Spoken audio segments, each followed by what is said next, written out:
পুলিশের বেত্রাঘাত দমাতে পারেনি চাকরিহারা শিক্ষক ও শিক্ষাকর্মীদের। রোদ ঝড় বৃষ্টিতে মাটি কামড়ে পড়ে রয়েছেন দিনের পর দিন। যত দিন যাচ্ছে ততই জোরালো হচ্ছে প্রতিবাদ। বঞ্চনার প্রতিবাদে গড়িয়াহাট থেকে যাদবপুর পর্যন্ত ন্যায় যাত্রা ও ধিক্কার মিছিলের ডাক দেওয়া হয় যোগ্য শিক্ষক শিক্ষিকা অধিকার মঞ্চের তরফে। পুনর্বহালের দাবিতে অনড় থেকে সুপ্রিম কোর্টে পুনর্বিবেচনার আর্জি চাকরিহারাদের। শুধু তাই নয়, দ্বিতীয়বার পরীক্ষায় বসতেও নারাজ তারা। সবাই দুটো দাবি নিয়েই মূলত করছি, একটা হচ্ছে ধিক্কার দিবস এবং অন্যদিকে আমাদের ন্যায় প্রাপ্তি। এই ন্যায়ের জায়গায় দাঁড়িয়ে আমরা রাজ্য সরকারকে অবশ্যই এর দায় নিতে হবে এবং সুপ্রিম কোর্টেও তার পুনর্বিবেচনার আর্জি জানিয়েছি। আমাদের উপর জোর করে পরীক্ষা চাপিয়ে দেওয়া হচ্ছে বিচার বিভাগের দ্বারা এবং সরকারের দ্বারা। এই পরীক্ষার জন্য, এই চাকরির জন্য আমাকে দ্বিতীয়বার আবার পরীক্ষা দিতে হবে 9 বছর পরে। আপনারা বলুন এটা কত বড় অন্যায় এবং কত বড় অসভ্যতামি। এটা নির্মম একটা অনৈতিক কাজ এবং অন্যায় কাজ। তো জারি করা হলো নোটিফিকেশন, আপনারা ফিল আপ করে পরীক্ষায় বসবেন? আমরা পরীক্ষায় বসতে চাই না।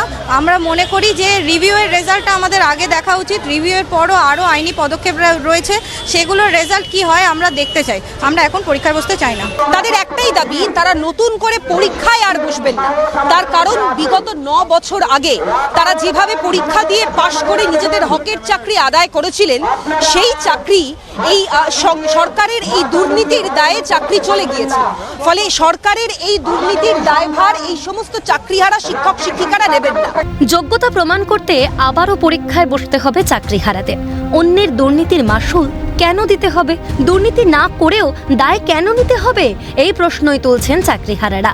এই জায়গা থেকেই পুনরায় প্যানেল প্রকাশ করে সসম্মানে স্কুলে ফেরানোর দাবি চাকরিহারাদের। এই আন্দোলন চলছে, একটাই দাবি, আমরা যোগ্য। এটা কোনো জায়গায় প্রমাণিত হয়নি। সুপ্রিম কোর্টে সিবিআই লিস্টে আমাদেরকে not found to be specifically tainted বলা হয়েছে। তার মানে আমরা একদিকে অযোগ্য যাদেরকে প্রমাণিত হলো, তাহলে উল্টো দিকে যারা রয়েছে তারা আমরা নিশ্চয়ই আমরা যোগ্য। আমরা চাইছি আমাদের এই প্যানেল সরকার কিভাবে তার রিভিউতে কিছু না হলে বাঁচিয়ে এনে রিপ্যানেল করে আমাদের স্কুলে সসম্মানে সবেতনে ফিরিয়ে দেওয়া হোক, এটাই একটাই দাবি। দেখুন, আমাদের মূল দাবি হচ্ছে পুনর্বহাল। 3 তারিখে একটা রায়ে, সুপ্রিম কোর্টের রায়ে আমরা নির্দোষ নিরপরাধী সবাইকেই, মানে অপরাধী নিরপরাধী সবারই প্যানেলটা ক্যান্সেল হলো।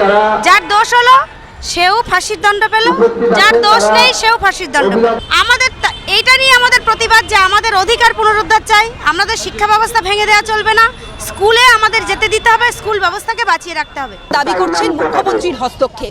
তারা দাবি করছেন মুখ্যমন্ত্রীর সঙ্গে তারা বসতে চান, কথা বলতে চান, কিন্তু কোথাও গিয়ে সুরাহা পাচ্ছেন না।